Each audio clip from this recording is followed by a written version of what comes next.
Join me and look around. Towering trees, tangled vines, and layers of greenery. This is one of the most common sights in Xishuangbanna, a city that basically sits in a rainforest. A rainforest is made up of countless species, yet they thrive together. But today, we're not here to just talk about rainforest, we're here to talk about cities. Recently, mayors from across Asia and beyond gathered in Xishuangbanna.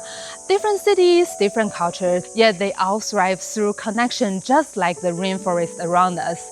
And they all have something to share and something to learn. The city challenges protecting the rainforest. Our one is a coastal ecology. Now you have a lot of experience in the Xishuangbanna. If you can share that experience to us, they will great. 八色它有一个要求是说，要把八色的绿化率提高到30%。西双版纳最具有借鉴作用的就是增加绿化率。Urban planners, I think they can learn from each other and from the experience of what the local administration has done in this Xishuangbanna.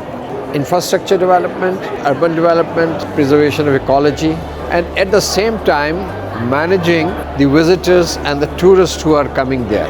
This morning I walked and to report about the Lanchan. I stay on the bridge and tell my people in Cambodia how to attract the tourism. My country is developing, so I try to learn from China all fields, tourism, also community, how to collect the people stay in, how to let them to trust when they get retired.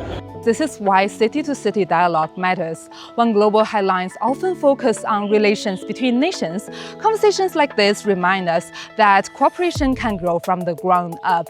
Through cities working with each other, sharing experiences, and cooperating to make sure people live better lives and to solve real-world problems. Big power politics, you cannot do much. That politics will continue. But I think this kind of cooperation at the local level, and it's very good because you share the borders. A lot is being done already in terms of improving connectivity and linkages, not only through tourism but through hardware like transportation and trains and roads. It's a very comprehensive and a very holistic approach. We have discussed about relationship between human, animal and the nature, and which is very important for us. As a mayor, I have to make a different plan and policies in my municipalities. This discussion helped me so much for making next year's plan. With the country level, they are make a policies and other things. So the city levels we can implement the policies. So if you have the relationship with the city level, it's very easy to implement those things.